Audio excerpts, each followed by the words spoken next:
and the UK's Foreign, Commonwealth and Development Office will be keenly watching how transparently we apply the resources. The media will be watchdogging. Ghanaians will legitimately be policing us. Let it never be said or even perceived that the people's representatives misapplied donor funds.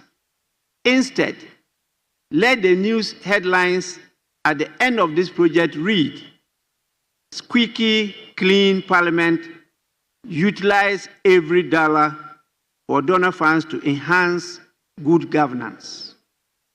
I pledge on behalf of the Parliamentary Service Board to play a rigorous supervisory role that makes for judicious use of the funds. After all, our ability to attract more funding depends on how well we manage this project and similar ones.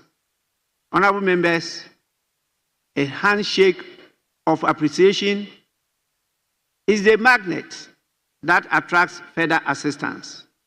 Therefore, I wish to, on your behalf, extend a handshake of appreciation to the World Bank and the UK Foreign, Commonwealth and Development Office for the vote of faith in the Parliament of Ghana with the grant of the $1.6 million.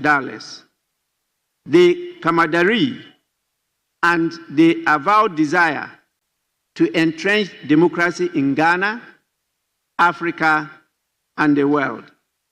Finally, I impress upon MPs to always witness to the goodness of God. The Parliament of Ghana has chalked historic achievements worth proclaiming to the world.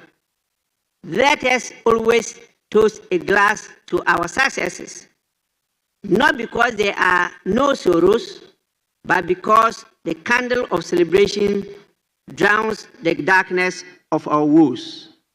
Let us embrace and celebrate this project as a means of attracting further support to this House.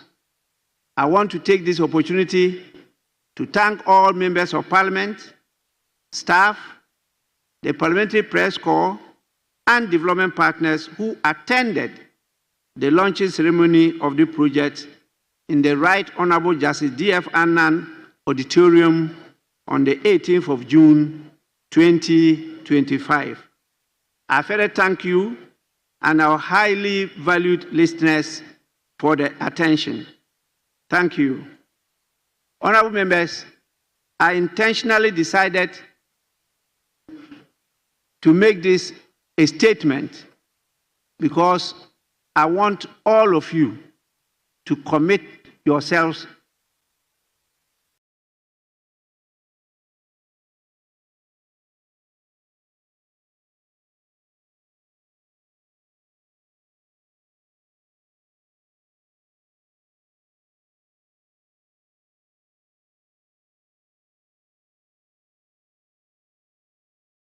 I don't want anybody to tomorrow say that I'm not aware of this project. Please, even though these committees are mentioned, there are others that will be added. For example, the Fiscal Council, which you know will be established to look at the fiscal situation in the country. So please, don't take this as the usual normal statements from the Speaker. I mean real business, and I hope that you will support me in this direction.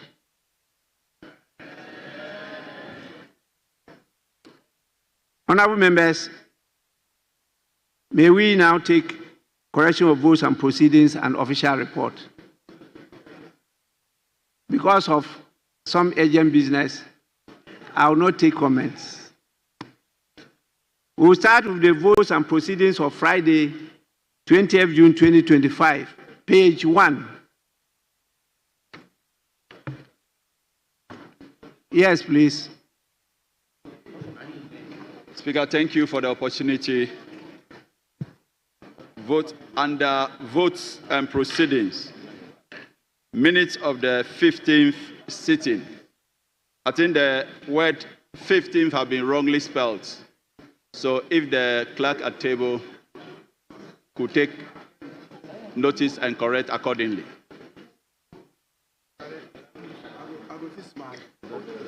Yes, clerk at table, please kindly do so.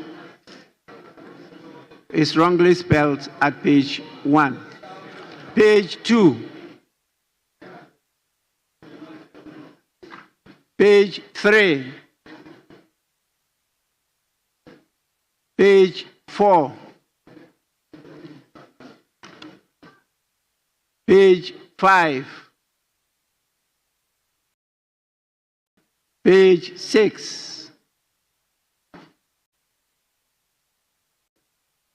Page 7.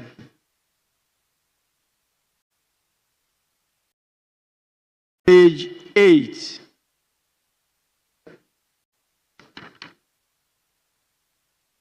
Page 9.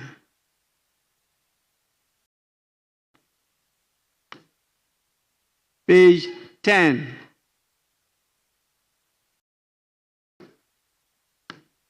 Page 10, yes.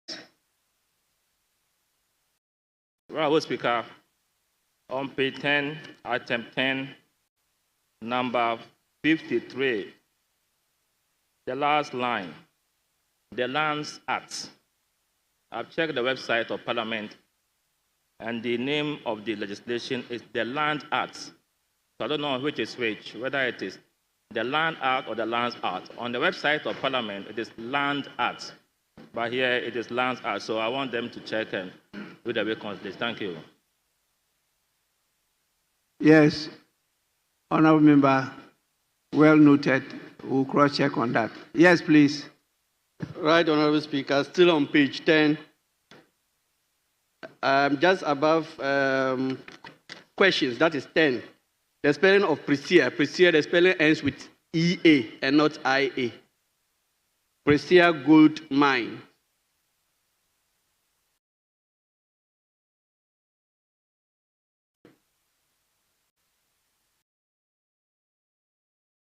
Yes, Honourable Member, you are right. Table office kindly take note. Page 11. Page 12. Page 13. Page 14. Page 15.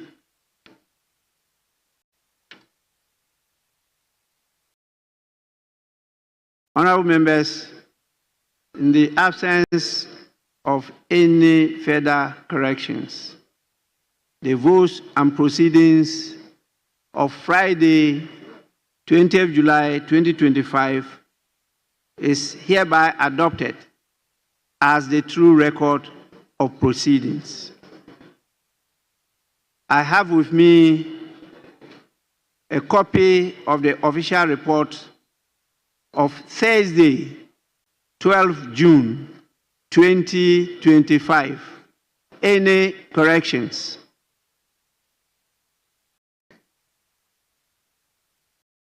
Yes. Mr. Speaker, with respect on column 38, second paragraph, third sentence. If you indulge me, I'll read. As a current government, the ministry has also been instructed to waive all the applicable fines that should have been applied to the defaulting entities. I think current government should have been caring. I saw the minister here. He can check whether he meant to say as a caring government. As a caring government, not as a current government. So, I mean, you can check and let us know which is which. Thank you, Mr. Speaker. Yes, Honourable Member, I think you are right. You should be talking about care, care, C-A-R, not C-U-R-R.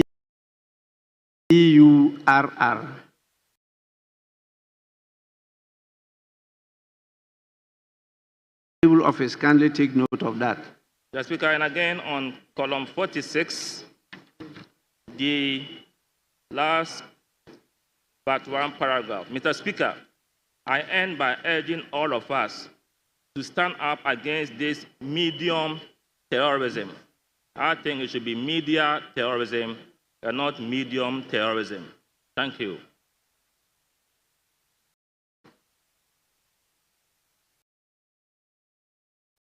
Yes, table office, kindly take note of that. I don't know what it will mean if you say medium terrorism.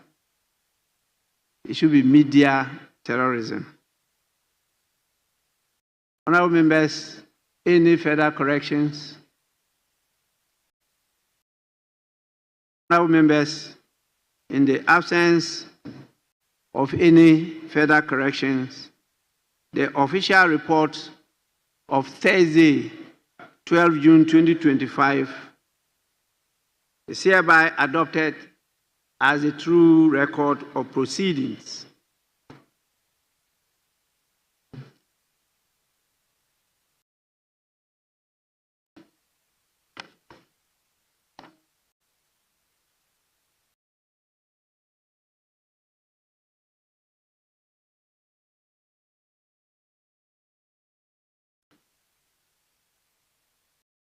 Yes, Majority Leader.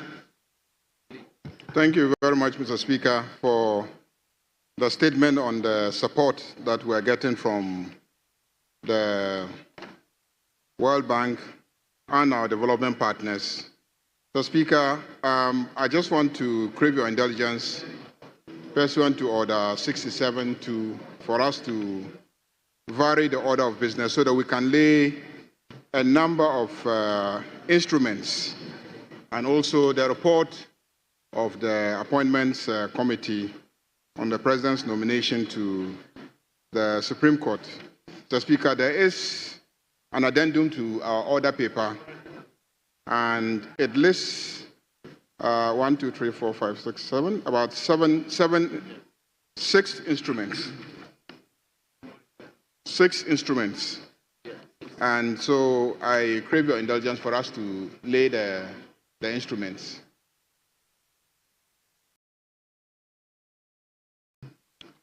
Yes, Minority Leader.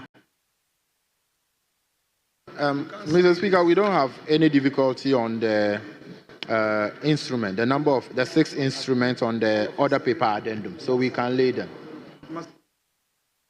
Honorable members, I grant the leave and I'll call on the sponsors to proceed to present the papers to the House. That means we are moving straight to commencement of public business. Item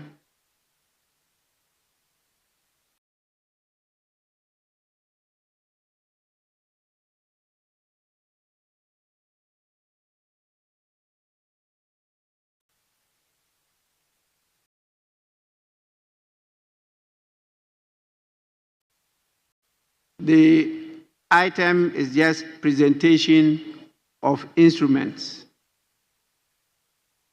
I will want the Sector Minister for Environment, Science and Technology to present all the instruments coming from that ministry with a single bow. Yes, Majority Leader. Mr. Speaker, the 2 ministers say that they need a little more work on C, environmental protection, petroleum regulations. So he will bow to all the 5 except the C.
Honorable members, we just been informed that item C is not ready to be presented to the House. And so I'll permit the Minister to present item A, B, D, E, and F with a bow, and this will be read by the clerks at table for our records. Environmental Protection, Refrigeration and Air Conditioning Certification Regulations 2025. Environmental Protection, Environmental Assessment Regulations 2025. Environmental Protection, Management of Ozone-Depleting Substances, Halocarbons, Halocarbon Alternatives and their Products Regulations 2025. Environmental Protection Effluent Regulations 2025. Environmental Protection Air Quality Management Regulations 2025.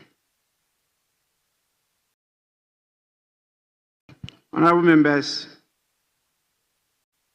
the instruments as read have accordingly been presented to the House and is referred to the Committee on Subsidiary Legislation for consideration and report to this House.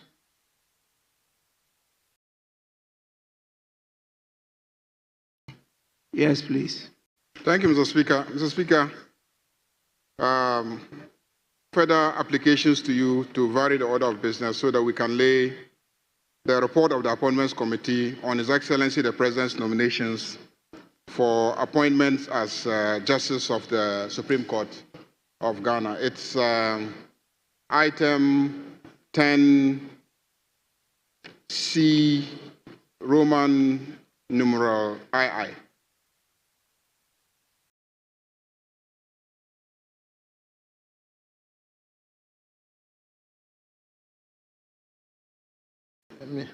What about the Roman numeral I? Is that one not ready? Well, you mentioned only the II. What about the I? Mr. Speaker, earlier on, there were two separate reports for one batch and then another report for the second batch, or a last nominee that was considered. But it's now integrated into one report. So they mistakenly itemized two. It could either be 15th report or the second one, which is report of the Appointments Committee. So deleting one of them because it's the same report that is going to be late. So, Mr. Speaker, let's take CI, 15th report of the Appointments Committee, and let's delete the second one, 15th report.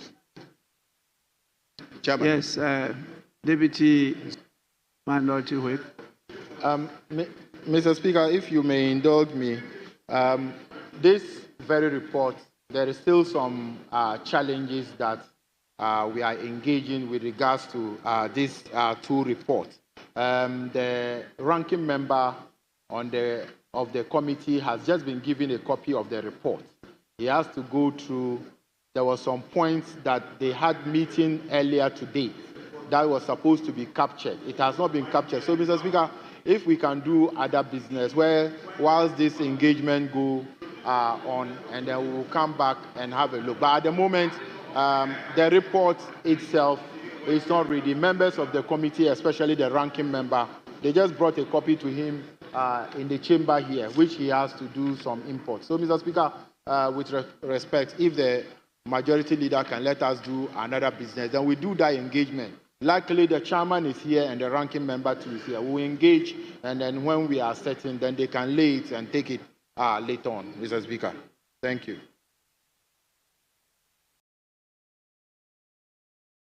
Yes, Majority Leader.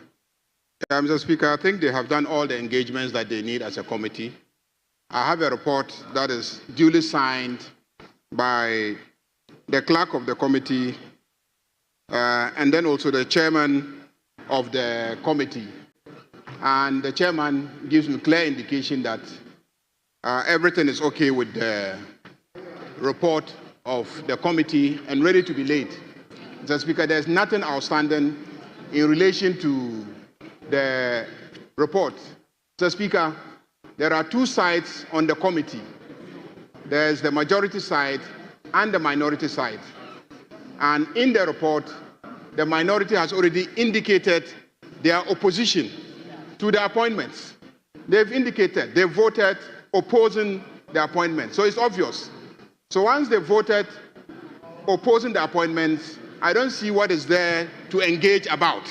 So, Mr. Speaker, we are laying the report, we are taking the report, and we are voting on the report.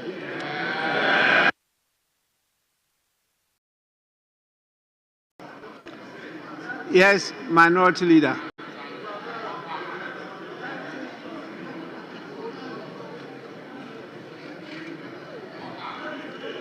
Mr. Speaker, with respect, I disagree with what the Leader of the House just said. Mr. Speaker, the chair of the committee called a meeting late this morning for us to discuss the report. We discussed the report and agreed together on what should be the report. Mr. Speaker, the committee directed its clerk to do the needful. A draft was brought to me whilst I was in the office to go through to be sure that whatever we had discussed had been so captured. I detected some omissions and wrote on the report and told the transmitter that he should engage the chair so that it will be done. Mr. Speaker, I was called by our clerk that she is right here in the chamber and chairman has some disagreement. So she wants me in. Mr. Speaker, I came in waiting to meet with the chairman. They said he was at the robing room. I went there. Unfortunately, he had already been there and had gotten back to the chamber.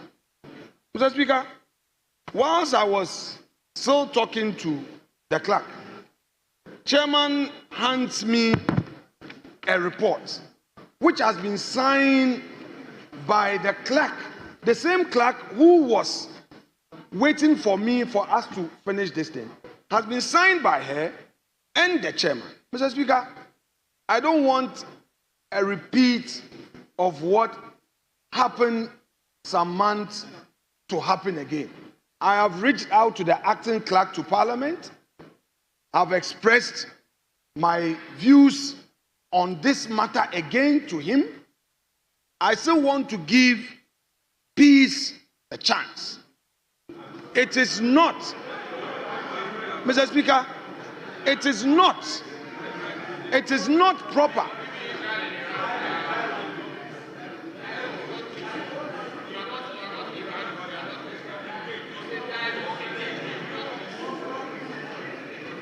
Mr. Speaker, my colleagues are introducing a phrase that I want to adopt.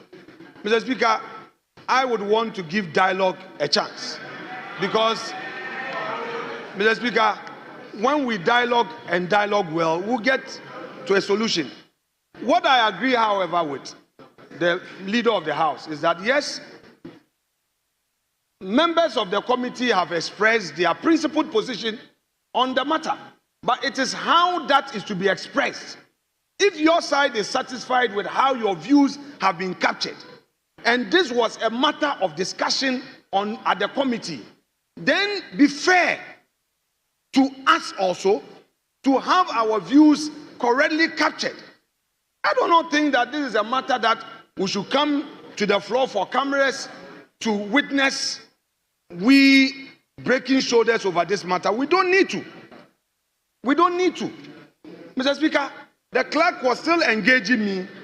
I am therefore at a loss how and why the chairman could transmit a signed report to the leader of government business as if we are trying to frustrate the process. Mr. Speaker, far, far, far from that. Our job is not to frustrate or obstruct. Our job is to speak and make our position known. That is democracy. So, Mr. Speaker, I want to entreat my colleagues, however huge their majority strength may be. This is a House of Parliament. We have an outstanding matter. I have seen movement on the floor. I pray that we would go by it so that we bring this thing to a closure. If we are done, it is not any difficult matter. They can lay their report. Once we are done, then we proceed. We have our views. You have your views. But, Mr. Speaker, I will plead with you that kindly direct a further dialogue for us to close this matter. That's all, Mr. Speaker, I would want to submit. Chairman of the committee. Right, Honorable Speaker, thank you very much for the opportunity to respond to issues raised by the minority leader and the ranking member of the appointment committee. Right, Honorable Speaker, this report has since been ready and a copy given to the minority leader. Then, in his own handwriting, he recommended what should be included in the report, which I have at hand. Based on that, a decision was not taken on the report. Mr. Speaker, it was integrated. And again, in his own handwriting, he indicated for the second time what should again be added. Mr. Speaker, I have his own handwritten document with me as evidence of what transpired. Mr. Speaker, after all has been taken into consideration, we had a meeting late this morning, and then we agreed on the reports. What the minority leader said was that, contrary to all the reports that I have read in this House, appointment report that I've read in this House, he is of the view that a preliminary comment should be indicated in the report. And if you look at the report, paragraph 4.0, it has captured the preliminary comment verbatim. Then he again indicated that from the preliminary comment, the clerk should indicate justification for the decision, stating that all minority members are opposed and voted against the nomination of the 7 judges. And Mr. Speaker, if you look at page 137 of the report, same had been done based on the meeting that we had this afternoon. Mr. Speaker, the recording from the meeting will indicate that, subject to what he wants to be captured, we have voted on the reports. The audio will bear me out. And everybody said yes. Then, Mr. Speaker, after the report was finalized and signed, and a copy given to him, contrary to his assertion that he has just been handed over the report just now, when he looked at the report, he is again asking what is not contained in his preliminary comments, as discussed at the committee level be again added to the report.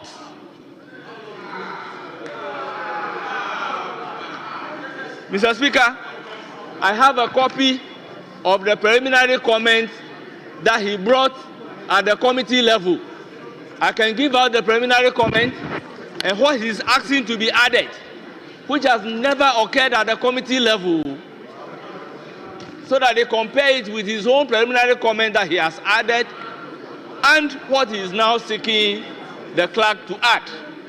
So, Mr. Speaker, I indicated to the clerk that once what he is seeking to be added is not part of the preliminary comment that he said we should include in the report, that should not be added. Mr. Speaker, to what extent, as the chairman of the committee, will I indulge the minority leader and the ranking member of the committee? So, Mr. Speaker, the report is ripe to be taken, and it should be laid. In life, honesty is the best policy.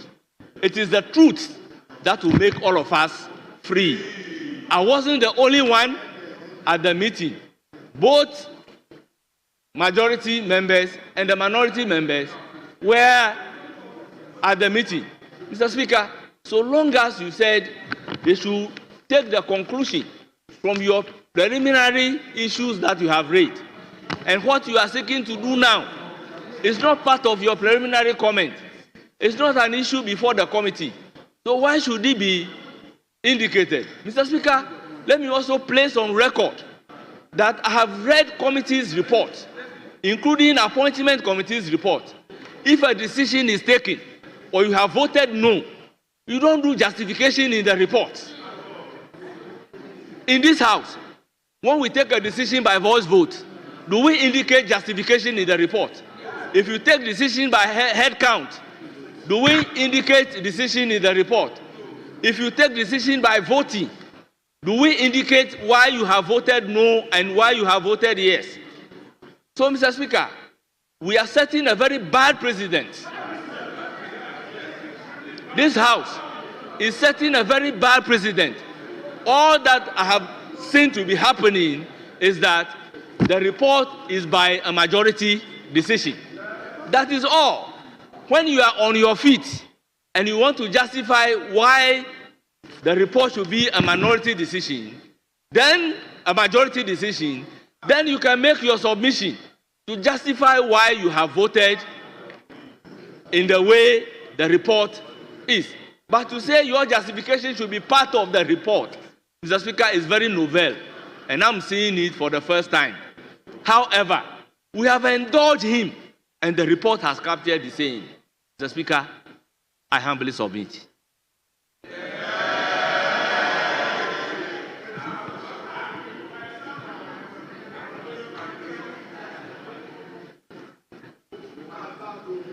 Yes, in your contribution, kindly also address when the proceedings of the committee ended, when you were considering the judges. When did you end the decision of the committee ended at the 10th floor committee room. Mr. Speaker, for the time, unless I rely on the clerk, the exact time that it has ended. The hearings, when did you conclude the hearings of the committee? The vetting of the report or? The public hearing? Yes, Friday. Friday? Yes. Friday, okay. Mr. Speaker? Yes. That's okay. Mr. Speaker, by Wednesday, we had done 6 judges, and the report on the 6 judges were ready and distributed for our comment. So, Mr. Speaker will recall that whilst we are in your office, we started going through the reports. So, Mr. Speaker, on Friday, it was only one judge that was vetted owing to a petition that the committee has addressed. So, for me, what was left was the consideration of the report of the single judge vetted on Friday.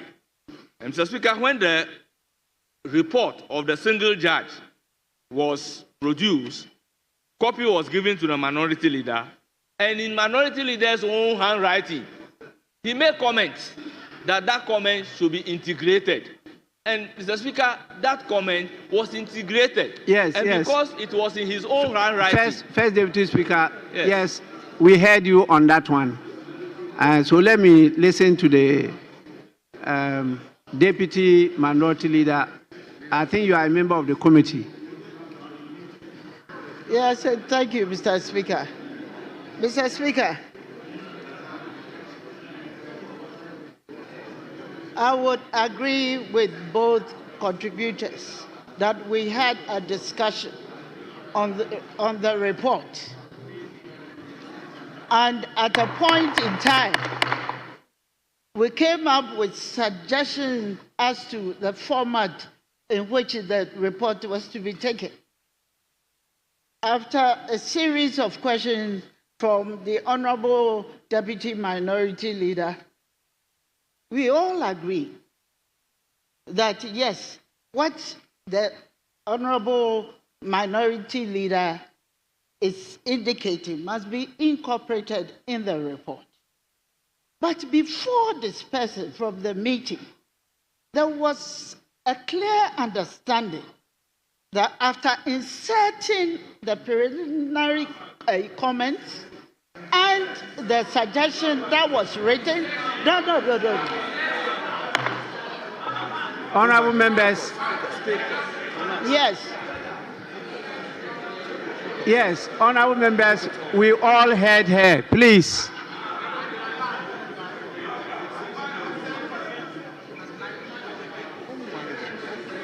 Honorable. Yes, please continue.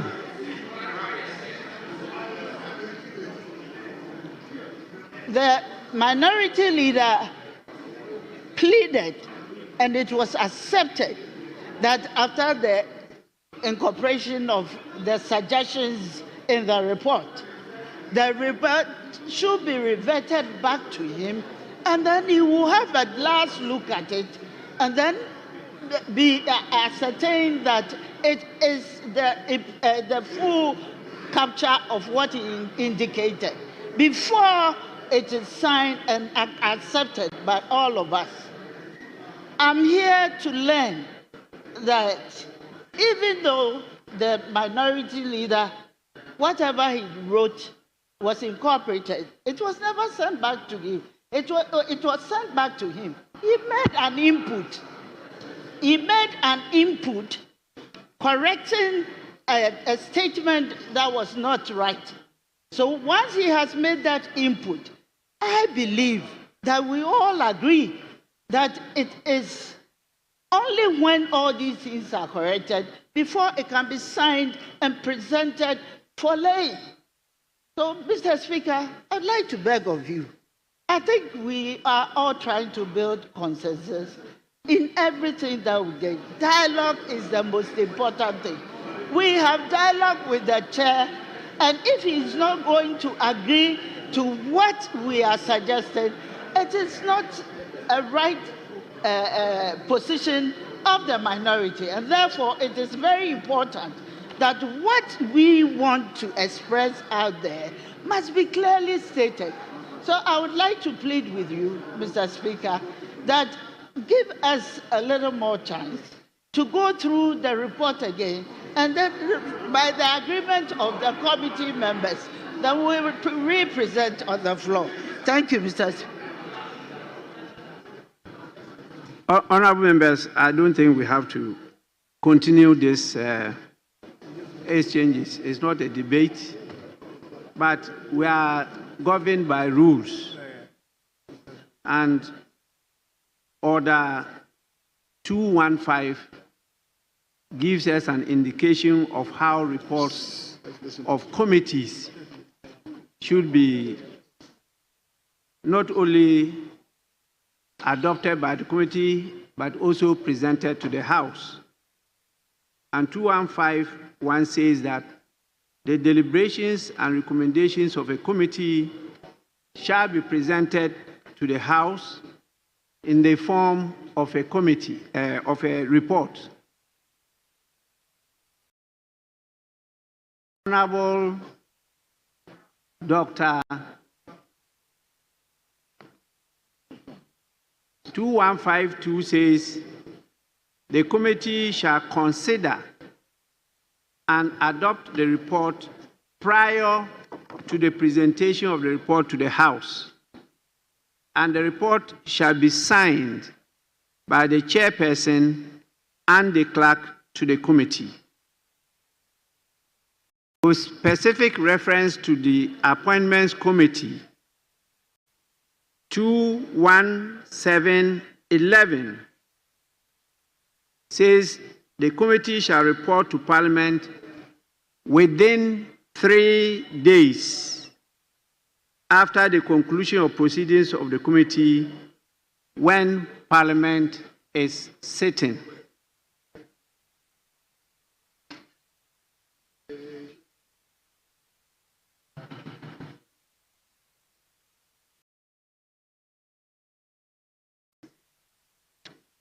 Honorable members, please,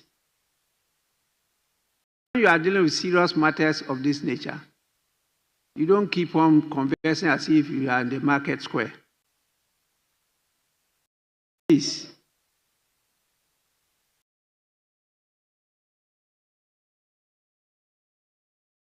After listening to the information from the members of the committee, the chair, the ranking, and a senior member, the deputy minority leader, I think some of what you refer to I'm aware of,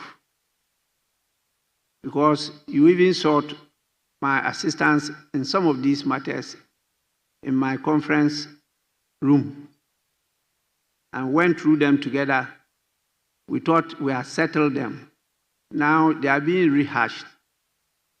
I don't think that is proper. When we are talking about a report of a committee, we are talking about the whole committee. We are not talking about individuals inserting things to suit their understanding of a report of the committee. Whatever you have to say, you can say it here on the floor as part of your contributions to the deliberations of the House.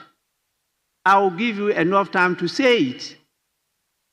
We cannot expect the report to capture everything. Please, you will not be prevented from saying what you want to say. But when we talk about the report, we are talking about the report capturing the decision of the whole committee. That is what we are looking at. So please, I think the report is properly before the House, and it will be presented, and it will be taken by this House today. So please, Chairman of the committee, you may proceed to do so now.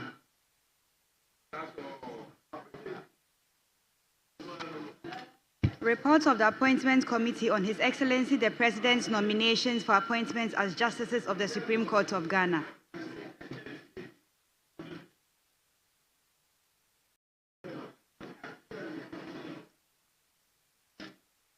Honorable members, the report of the Appointments Committee has been presented to the House. It's now for distribution to all members of Parliament. Yes, any other business? Mr. Speaker, we will take motion number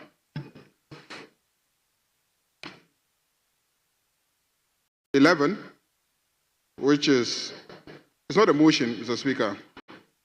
Item 11, which is presentation and first reading of bills and some communication from the Minister for the Interior. Item 11, Mr. Speaker.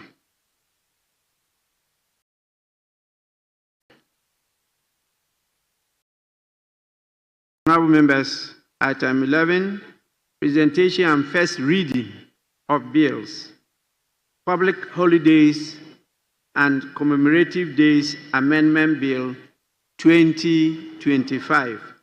Minister for Interior. An act to amend the Public Holidays and Commemorative Days Act 2001, Act 601, to provide for Shark Day and the first day of July as statutory public holidays and for related matters.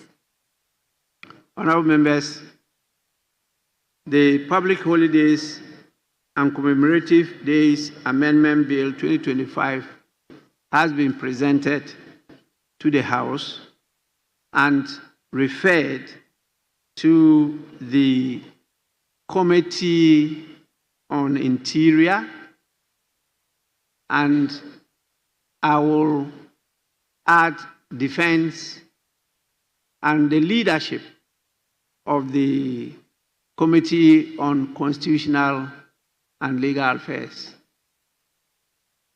They are already part of this. As Committee on Defense and Interior, with leadership of the Committee on Constitutional and Legal Affairs. Yes, I can see the minister on his feet. Majority Leader, let me listen to the minister first. Thank you, Mr. Speaker. Mr. Speaker, I had indicated to your good servant, the leadership, that this was to be taken under certificate of urgency. And I thought that when the leader was sorting the permission for me to lay, he would have indicated or given me the opportunity to do so. So I wanted to draw your attention that this was an urgent bill that needed to go to certificate of urgency through all the stages today. Thank you very much, Mr. Speaker. You may need to convince us why it's an urgent bill.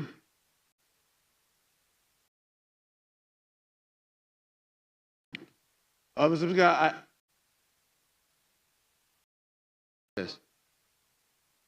Yes, Mr. Speaker.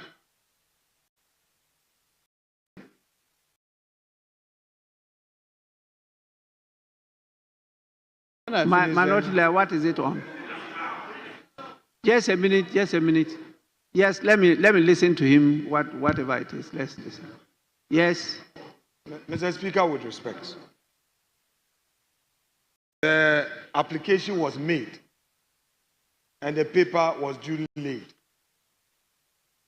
The referral was made to a committee that brought a closure to that application. Mr. Speaker, the minister now gets to his feet to direct government business and to make a suggestion that the leader of government business should have proceeded in a certain manner. He is one person who has been talking about rules, that we should be guided by our rules. Mr. Speaker, he got up to now attempt to direct affairs without reference to any rules. Mr. Speaker, they are against certain precedents being set. If there is a new precedent that after a paper has been laid, the minister can now come through back door to make an application that the leader of government business should have incorporated certain things in his application, and that was not done. So he is now moving it. Mr. Speaker, let that precedent become part of this house. Because, Mr. Speaker, this is a minister who is on record to have insisted on the rules. Mr. Speaker, he must comply with the very rules that he insists must be complied with.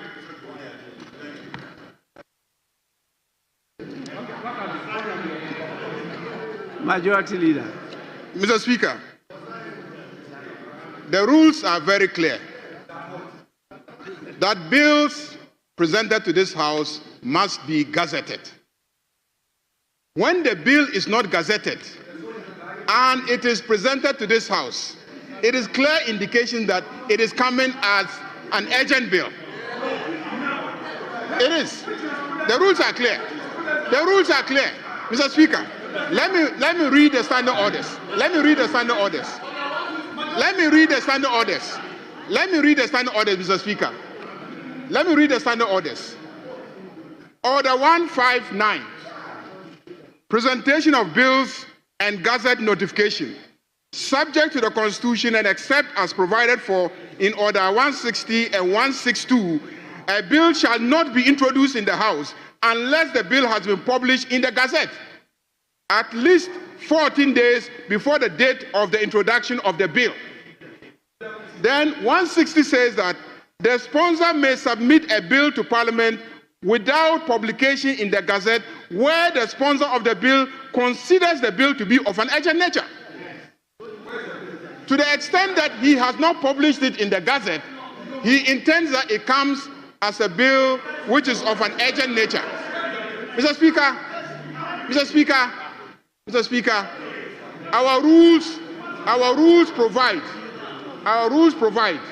for any person laying a paper after the paper has been laid to then make a statement explaining.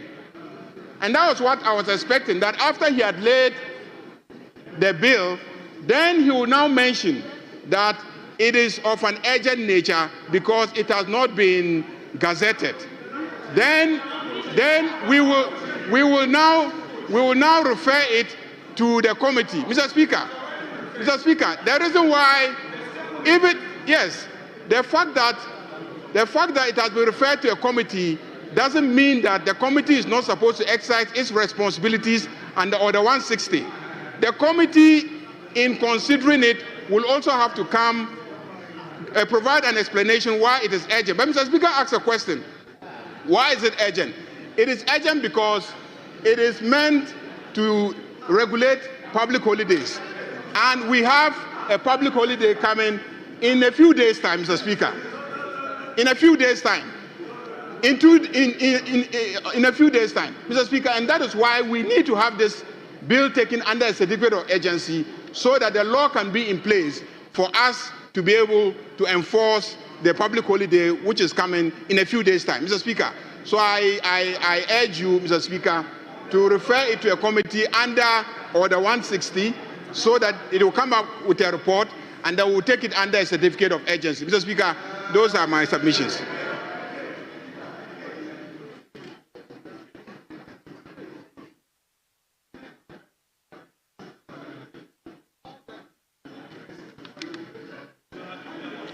Yes.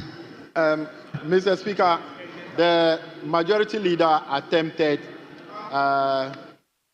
to conclude that by the bill not being gazetted and before us is deemed to be of urgent nature. Mr. Speaker, even if you are presenting a bill under certificate of agency, if you read our standing order 163, Mr. Speaker, it states that where the committee determined that the bill is of urgent nature, the committee shall inform the House. Mr. Speaker, this implies that the committee can determine that the bill is not of urgent nature. The committee can determine that. Mr. Speaker, I don't know. The minister responsible for communication, Mr. Speaker, my point here is that the committee can determine that the bill is not of urgent nature. So for that matter, he cannot conclude for us to attempt reading the minds of the minister responsible for interior. The whole thing has been laid. There was no indication of Mr. Speaker, when the bill was being laid, there was no indication that it was under certificate of agency. And for that matter, the referral has been made, and it is not of any agent nature. So it is not under any certificate of agency because it has not been made to us. I thank you, Mr. Speaker. Mr. Speaker, they have not even engaged the minority side with regards to this. So under what basis are you saying that it's a certificate of agency? So, Mr. Speaker, nobody has been engaged from our side. We are just hearing it the first time. There's no engagement, Mr. Speaker, and there was no indication that this should be taken under a certificate of agency. And where's the bill? Mr. Speaker, where's the bill? Majority Leader, where's the bill?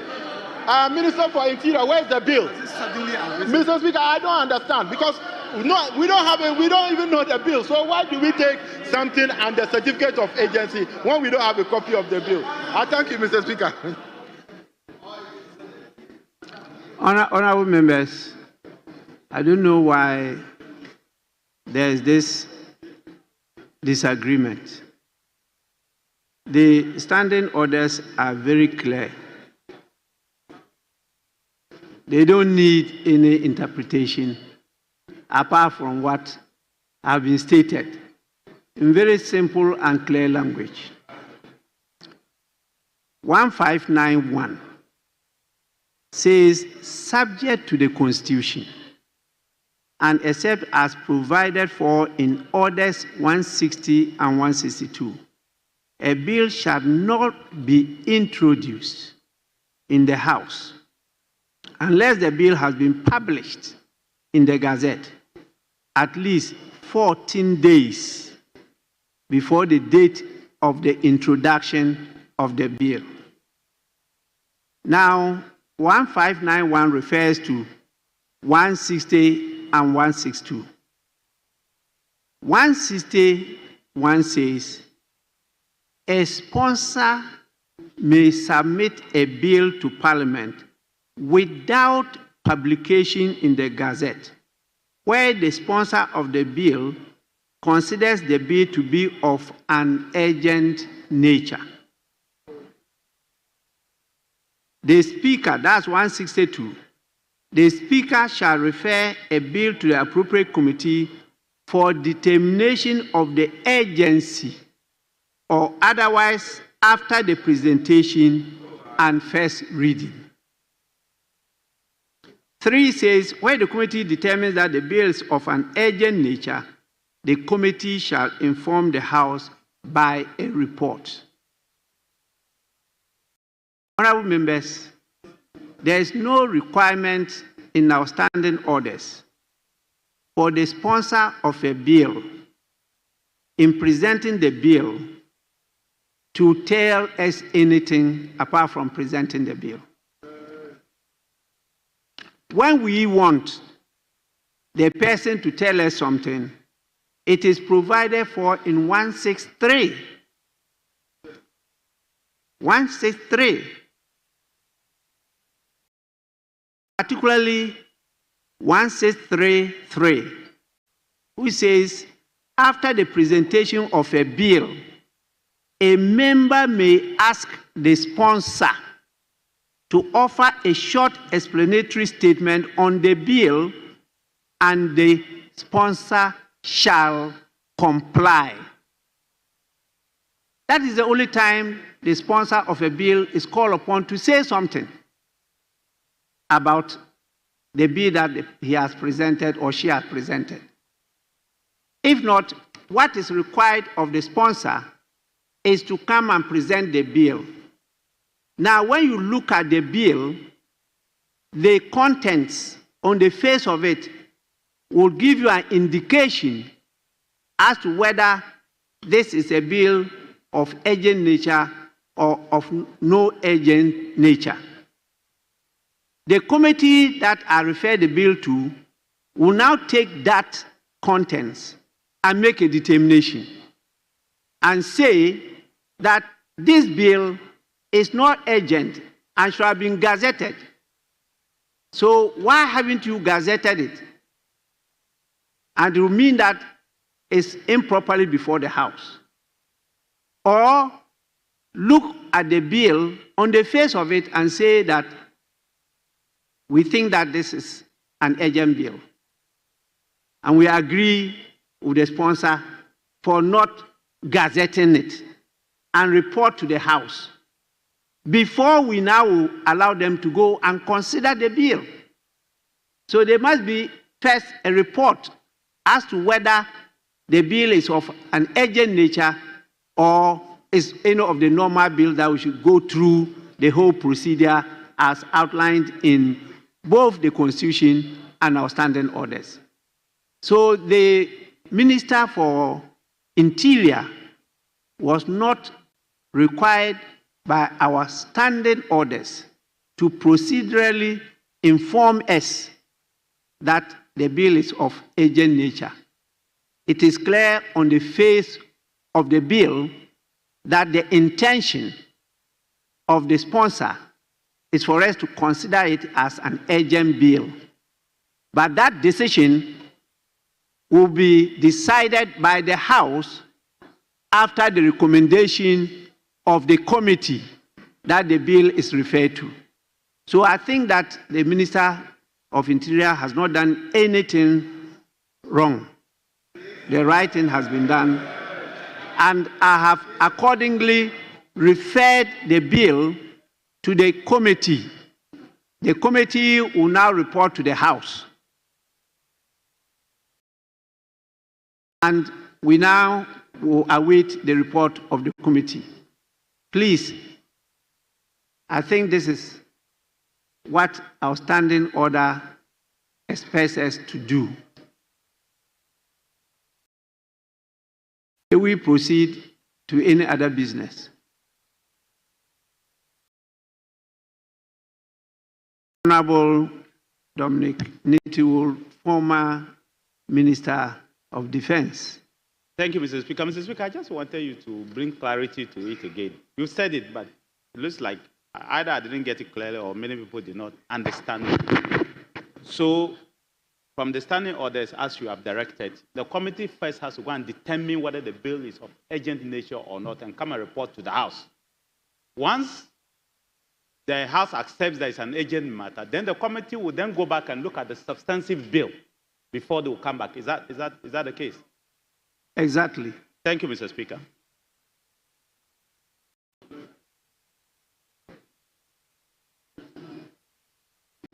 Yes, Honourable Member for Tamale North. Mr. Speaker, thank you very much for your guidance as always. I seek more guidance and I crave your indulgence. Based on the question that the Honourable Member of Parliament for Bimbla, my senior brother, asked, is it the case that the committee can also do the two considerations together and submit one report where they say to consider if it is urgent and then also consider the substantive bill and submit the report stating that they considered it urgent and that is why they are making these recommendations to the House? Is that also done? Is it possible? Thank you. That is not the proper procedure. The decision will have to be taken as to whether the bill is of urgent nature or not before they consider the totality of the bill itself. Because there are different procedures. They could come back to say the bill is not of urgent nature and it has to be sent back to be gazetted and resubmitted. So that is not the procedure. They have to come first with the report to convince us that this bill is of urgent nature. And when we agree or the decision is taken by the House, then they go back to consider the report in its, the bill in its totality. Yes, please. Mr. Speaker, thank you for your guidance. I think it's the same thing I said. When you read our Standing Order 163, it's clear there. It says that where the committee determines that the bill is of urgent nature, the committee shall inform the House by a report. It's very clear in 160. Yes, may we move on? Any other business? I've referred, yes. Mr. Speaker, I want to thank you for your superior guidance and ruling given in respect of this matter in the handling of an urgent bill. And your ruling is exactly what we're going to go by. On page 10, the bill has been already advertised in the order paper as though there's a prejudice that is going to be taken by urgency without recourse to the determination of the committee. And here indicates that notwithstanding the provision of Order 1721 of the standing orders, which requires that a bill be passed, has passed through the consideration stage, the third reading thereof shall not be taken until at least one sitting day has elapsed, the motion for the third reading of the Public Holidays and Commemorative Days Amendment Bill 2025 be moved today, even ahead of the committee meeting to make the determination, even ahead of the minister engaging the minority side who stands ready to support the minister, as we have always demonstrated. We cannot oppose such a legislation, but it is not right that the minister does not even engage our side and then goes ahead and then an urgent bill is advertised on the order paper, and as ranking member and myself, we get to hear of it for the first time. However, when engagement is done, we will support the minister to go ahead. So I thank you, Mr. Speaker, for that superior ruling. I thank you. Honorable members, you are bringing informal practice. Those are informal, behind-the-scenes consultations. They are not captured by our standing orders. And then the order paper, as you all know, is usually a guide to the business that you take in the House. So sometimes they anticipate that you may get to this stage and make provision for it. If not, it means they have to do order paper addendum. And so that one we cannot be held by the provision of this to show that they've already done something that is not allowed by law. So please, let's proceed. Committee members, please, you have to give us a report as to whether the bill is of urgent nature or not. Can we take any other business? Mr. Yes, Speaker, Majority Leader. We'll take 12 or 14. Chairman, can we take 12? Can we take 12? Okay, so Mr. Speaker, we'll take item number 14.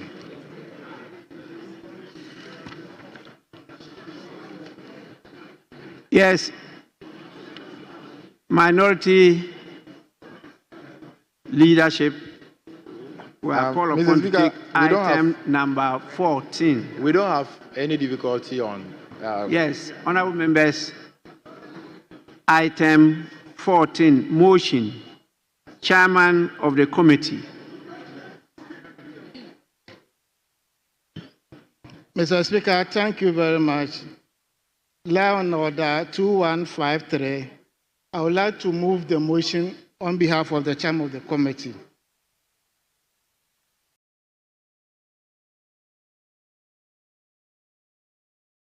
Yes, please. Mr. Speaker, he hasn't said anything. He hasn't assigned any reason why the chairman is not here. And he's not the chairman of the committee. So Mr. Speaker, and I don't know whether he has the authority of the chairman to move it. He did not say anything why the chairman is not here, Mr. Speaker. Mr. Speaker, I did refer to Order 2153.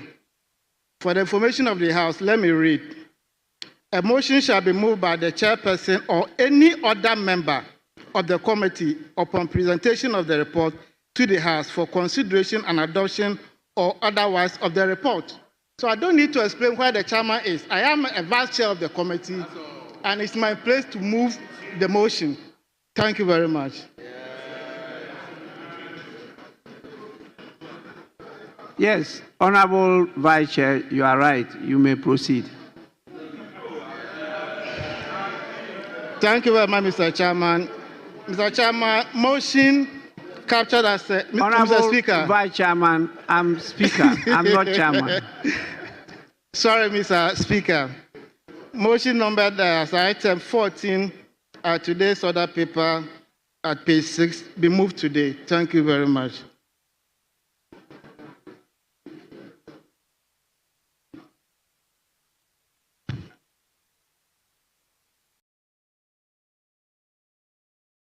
I heard you say the motion be moved today. And you said, thank you so much. You haven't moved it. Mr. Speaker, I beg to move motion Exactly. number 14, respectfully.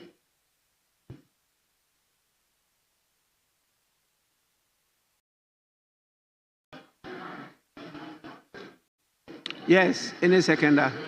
Mr. Speaker, let me thank you for the opportunity. Mr. Speaker, I rise to second the motion. Thank you. Motion moved and seconded is for the consideration of the House. It's a procedural motion, so I put the question. Those in favor of the motion say aye. Aye. Those against say no. Honorable members, the ayes have it. The motion is adopted. Please, you may proceed to the substantive motion. That is item 1.5. Thank you very much, Mr. Speaker. Mr. Speaker, I move that this House adopt the report of the Finance Committee on the annual report on the correctional utilization of the African Union import levy for the 2024 fiscal year. Whilst I present your committee's report, I call on the other department to capture the entire report as having been read, whilst I read some portions of it and get to the conclusion. Mr. Speaker, referring to your committee's report at page 5, table 2, correctional utilization of levy for 2024 full year. Mr. Speaker, balance brought forward from 2023 stood at 192,548,740 Ghana cedis, 27 pesos. The total collections for 2024 stood at 297,417,875 Ghana cedis. Total inflows for the year amounted to 489,966,615 Ghana cedis, 27 pesos. By the end of 2024, Mr. Speaker, payments of assessed contributions stood at 75,711,350 Ghana cedis, 85 pesos. Mr. Speaker, by the end of the year, other payments in relation to the economic political diplomacy stood at 31,212,588 Ghana cedis, 59 pesos. Transfers to Treasury main account amounted to 266,873,128 Ghana cedis, 56 pesos. So by the end of the day, the total utilization stood at 373,797,078 Ghana cedis. So by the end of 2024, an amount of 116,169,537 Ghana cedis, 27 pesos, was transferred into the account. That was the balance outstanding. Mr. Speaker, in conclusion, the committee recommends to the House to adopt its report on the annual report on the correction and utilization of the African Union import levy for the 2024 fiscal year. Respectfully submitted, Mr. Speaker. Any seconder? Mr. Yes. Speaker, I rise to second the motion. Thank you. Honorable members, motion moved and seconded is for the consideration of the House. Honorable members, there being no consideration, I'll take it that members are convinced, and so I proceed to put the question. Those in favor of the adoption of motion number 15 on the order paper, say aye. Aye. Those against, say no. Honorable members, the ayes have it. The motion is accordingly adopted. Yes, any more?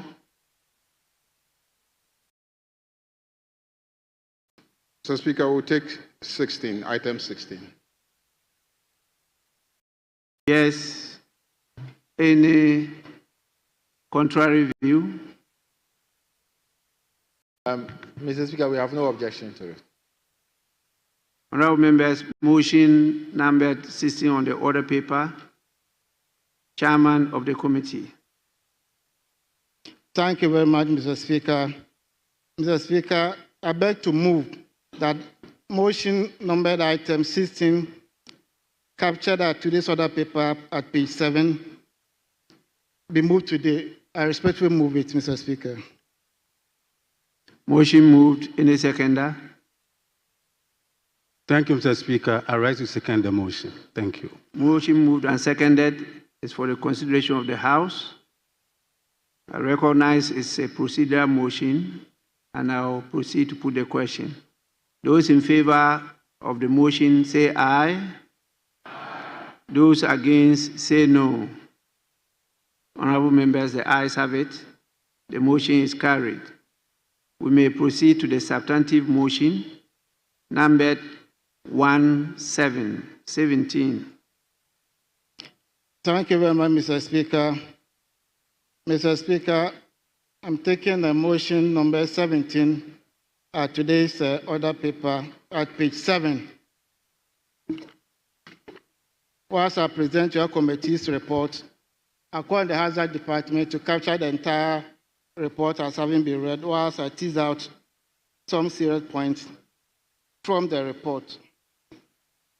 Mr. Speaker, referring to page 2 of the report, the last paragraph, an official creditor committee, OCC, co-chaired by China, France, was established on 12 May 2023 to determine the parameters for the restructuring of Ghana's official bilateral debt, which amounted to $5.1 billion. The establishment of the OCC paved the way for the approvals of Ghana's engagement under the Extended Credit Facility Program by the IMF Executive Board. Turning to page 6 of the report, the second paragraph, the Deputy Minister for Finance informed the committee that under the common framework, Ghana was eligible to apply for bilateral debt restructuring arrangement to restructure its debt obligations to its bilateral creditors. He said the government had since applied and the OCC had approved indicative terms to enable government negotiate with the participating countries a debt service obligation of an amount of $2.8 billion from December 2022 and ending December 2026, by which time the IMF program would have come to an end.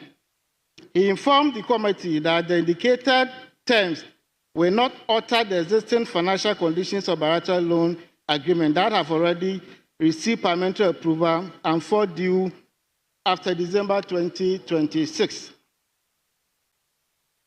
Conclusion, Mr. Speaker.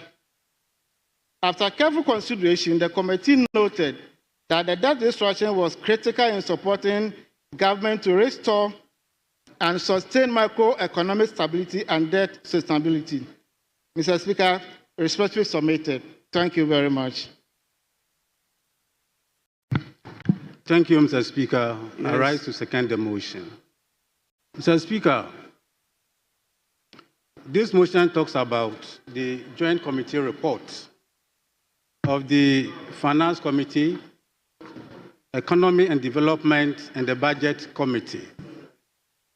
Mr. Speaker, this motion is requesting the House to approve the indicative terms of bilateral debt restructuring between the government of Ghana and the respective participating creditor countries of the official creditor committee. Mr. Speaker, they number up to 25 countries.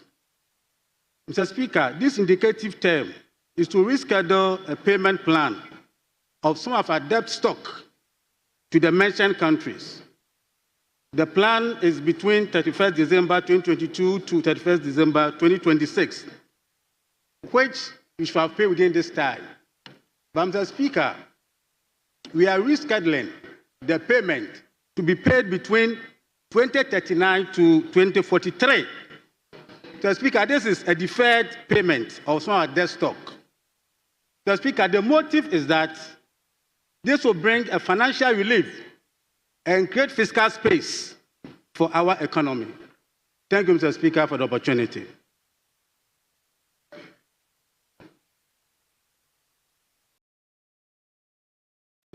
Honourable members, motion moved and seconded. This for the consideration of the House. Yes, Minister for Education. Mr. Speaker, let me thank you for the opportunity to contribute to the adoption of the Committee of Finance report on the indicative debt restructuring terms between the Republic of Ghana and the Ministry of Finance and participating creditor countries.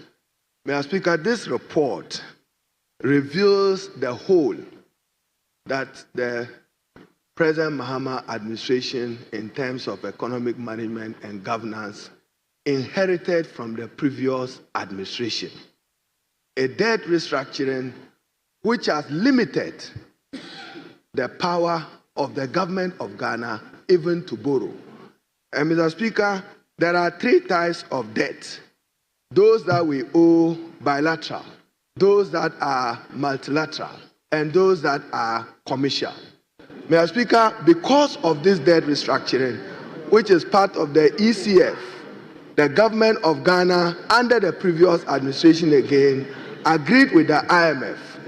Ghana is constrained from borrowing or accessing credit in the international capital market. For this year, Ghana can only do $250 million US. Into 2026, $500 million US. And into 2027, when we are out of the IMF, some 1.5 billion. Mr. Speaker, in concluding, and I hope that our colleagues, this is what the Ken Ofori-Atta economists led Ghana to. Mr. Speaker, if you take 2.8 billion and you want to understand what John Dramani Mahama and his Minister of Finance, Kasla Tuforsen, have done, 2.8 billion at an exchange rate of 16 cedis would have given you some 44.8 billion. Today, the same amount at 10.3 or 4 cedis is 28 billion. This is how much prudent, disciplined economic management can do. When we adopt this. So, Mr. Speaker, the Honorable Minister for Finance is doing good. He needs the support of this House, but for developments in Iran and Israel, government, you made reference to external factors. Look at your budget of 2022, 2023. You said external rigidities. Honorable Opong Nkrumah, remember, I have recording of your debate here. You made reference to external factors and external rigidities. Remind your leadership. So, Mr. Speaker, I speak in favor of the adoption of the report and to remind that if government takes prudent decisions that stabilizes the city, we can make enormous savings, because how much cities you need to service debts at 2.8 billion yesterday will not be the same amount today, even though the amount is still $2.8 billion. I thank you, Mr. Speaker. Yes, former Minister of Communications, or the information? Oh, you went to Works and Housing. No. I was at Water Resources, Works and Housing. Is at a subset. Yes, please. Mr. Speaker, I thank you for the opportunity. I rise to speak in support of the motion that this report be adopted by this House, except to point out two things to our colleagues on the government benches. You cannot approbate and reprobate. When the finance minister took office, the Honorable Atuforsen, one of the first things he did was to issue a statement that the debt restructuring program was being completed on his watch, and there was a lot of applause from the MPP side and the NDC side that the program that had been started, he was concluding. Yet, whenever it suits our colleagues on the other side, they want to wish all of it away as though it is not a program that they are participating in. Just a few days ago, Fitch Ratings upgraded the Ghanaian economy. And if you listen to the commentary from our colleagues on the other side, they were at length to seek to appropriate credit that the new administration was the reason for which the ratings had been upgraded. I have a copy of the statement from Fitch here. Out of the 10 reasons that were given by Fitch, about 7 of them squarely had to do with the debt restructuring program. So when it suits you in one breath, you want to take credit for the work that has been done to bring the economy to a particular point. When it suits you, then you want to turn around and pretend that nothing good has been done in that area. Mr. Speaker, the second point, the Honorable Minister for Education, my respected senior, the Honorable Haruna Idrisu, a few minutes ago was alluding to the fact that we had talked about external factors impacting the Ghanaian economy. Yes, indeed, we did so. But you recall that a few days ago, the President of the Republic, His Excellency, John Dramani Mahama, was talking about the fact that the difficulties currently going on between Iran and Israel had the likelihood of affecting the economy that you are running. In fact, you yourself, a few minutes ago,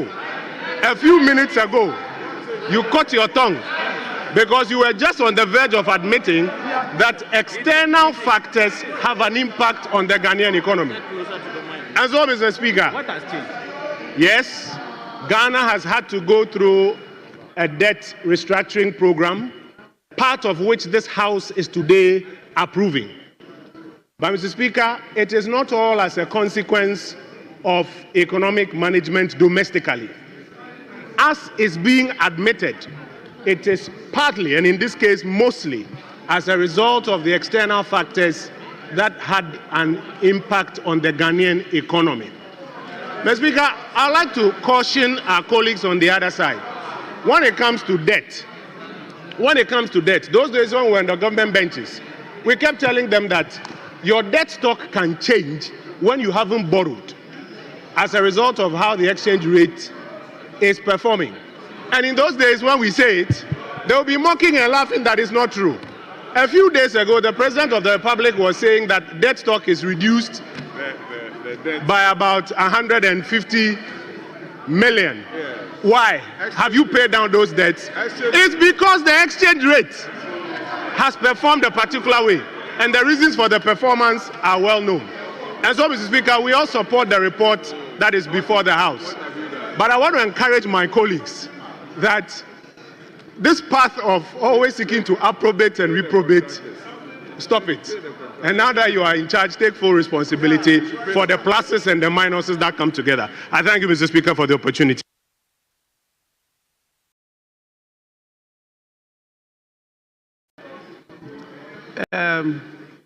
The Honorable Minister of State in charge of government communication. Thank you very much, Honorable Speaker, for the opportunity to make this brief contribution. Mr. Speaker, no one on our side and in government has approbated and reprobated. Mr. Speaker, there are facts that we cannot run away from. The domestic debt exchange program, or if you like, the restructuring program, is far and away the harshest economic policy ever implemented in the history of Ghana.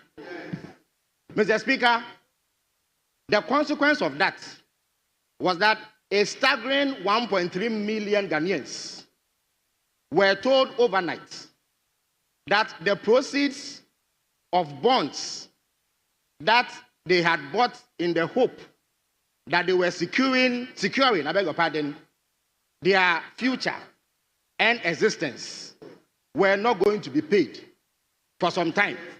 And even if it was going to be paid,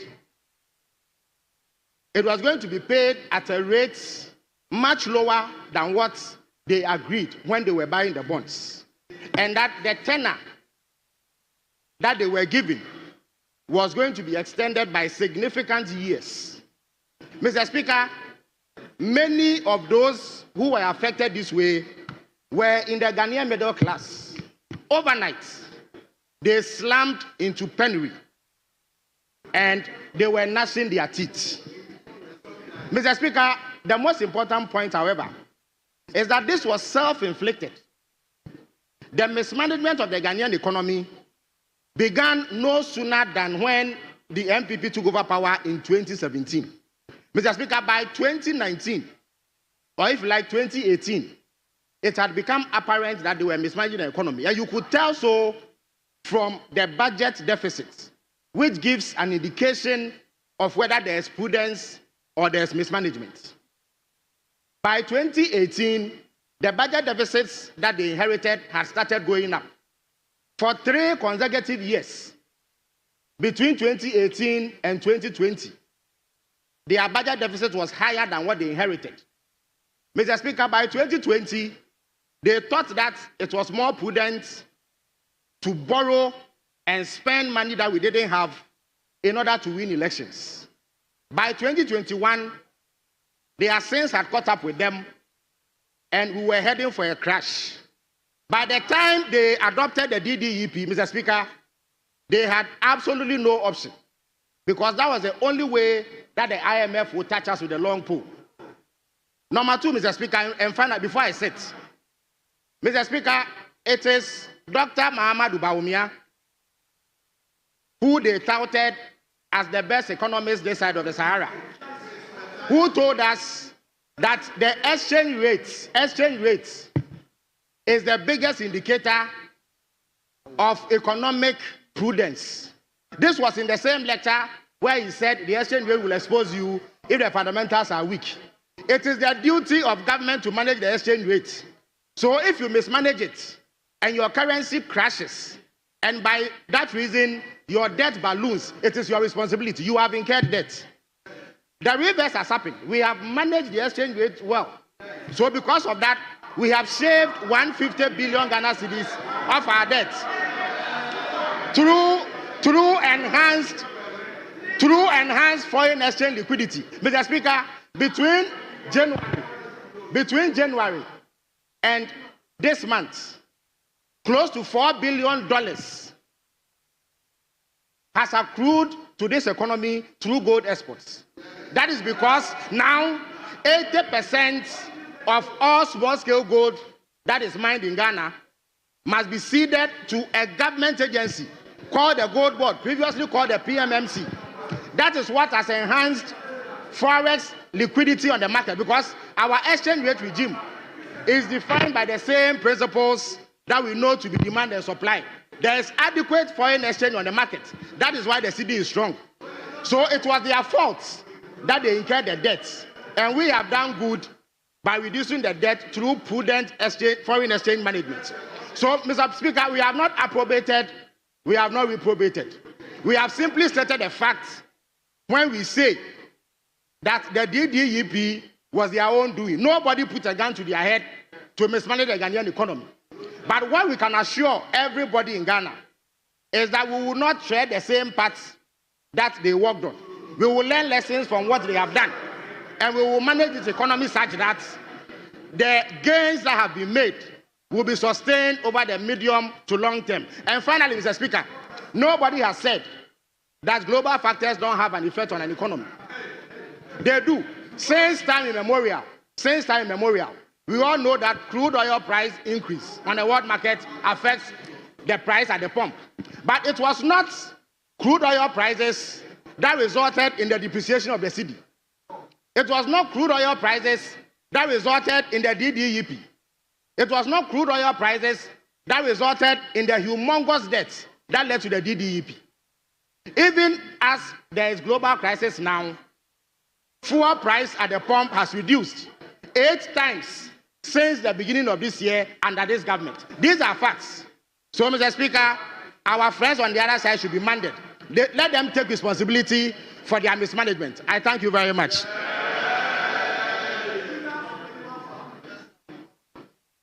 Yes, honorable members, I put the question. Honorable members, those in favor of the motion, say aye. Aye. Those against say no. Honorable members, the ayes have it. The motion is carried.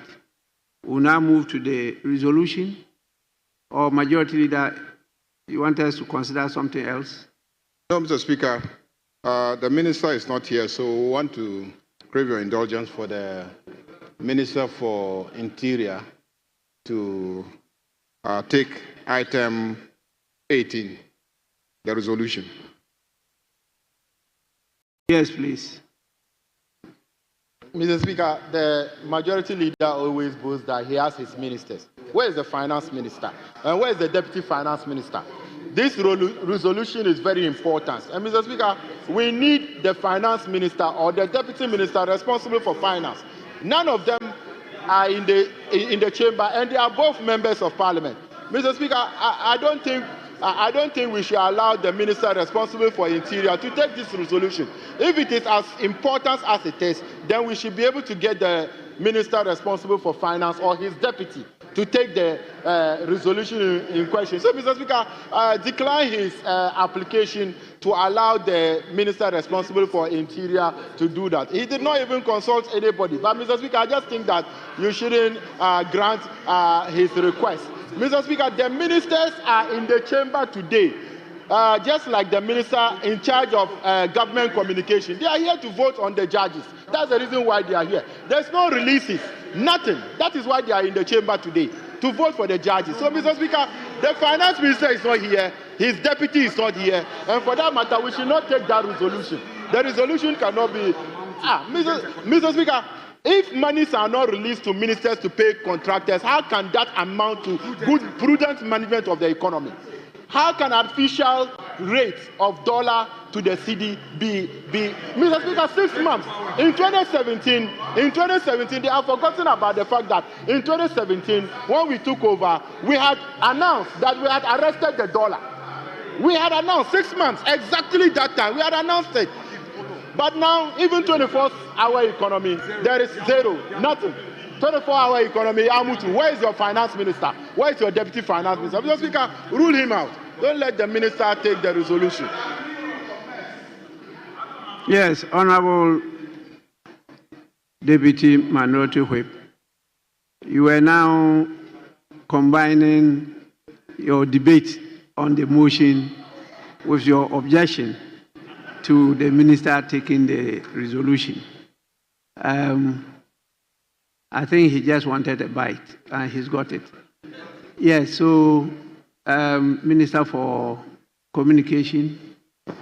Oh, Mr. Speaker, Mr. Speaker, you know we are all your sons, but like every father, there are sons that disappoint you. And listening to the Deputy Minority Leader, Mr. Speaker, Chief Whip, Mr. Speaker, he was asking the whereabouts of the finance minister and his deputy. Mr. Speaker, those are two of your most prestigious sons who are cleaning the mess that was created, the financial mess that was created by their side. So, Mr. Speaker, you know, it is important that they know that some of your sons are making you proud, while some of your sons, when they speak, Mr. Speaker, you shake your head in disdain. I thank you, Mr. Speaker. Honorable members, may we move to item 18 on the order paper. I grant the leave for the Minister for Interior to take that item, resolution. Thank you, Mr. Speaker. Mr. Speaker, I beg to move resolution item number 18 on pages 7 and 8 be moved today. Thank you, Mr. Speaker. Yes, I so move this. Yes. Honorable members. Mr. Speaker, I second the motion. Motion for us to adopt resolution numbered 18 on the order paper, moved and seconded, is for the consideration of the House. It being just a resolution, I'll put the question. Those in favor of the resolution say aye. Those against the resolution say no. Honorable members, the ayes have it. The resolution is accordingly adopted. Yes. Right, Honorable Speaker, the report of the Appointments Committee, the 15th report, has been electronically distributed to all members. So I crave your indulgence if we can take item number 12. I didn't complete my statement when you stood up, so I thought you were going to say something on that. Let me now say that by the adoption of the resolution, this House has approved the indicative debt restructuring terms between the Republic of Ghana, represented by the Minister of Finance, and the participating creditor countries of the Official Creditor Committee, Austria, Belgium, Brazil, Canada, China, the Czech Republic, Denmark, Finland, France, Germany, India, Israel, Italy, Japan, the Netherlands, Norway, Saudi Arabia, South Africa, South Korea, Spain, Sweden, Switzerland, Turkey, the United Kingdom, and the United States of America. Yes. I will now refer to the submission of the Majority Leader that the report has been electronically transmitted to all members, and his request is for us to take it now. Yes, Minority Leader. Mr. Speaker, the Majority Leader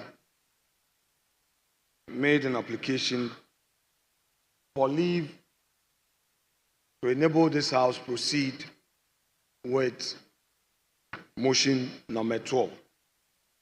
Mr. Speaker, per the rules of this House,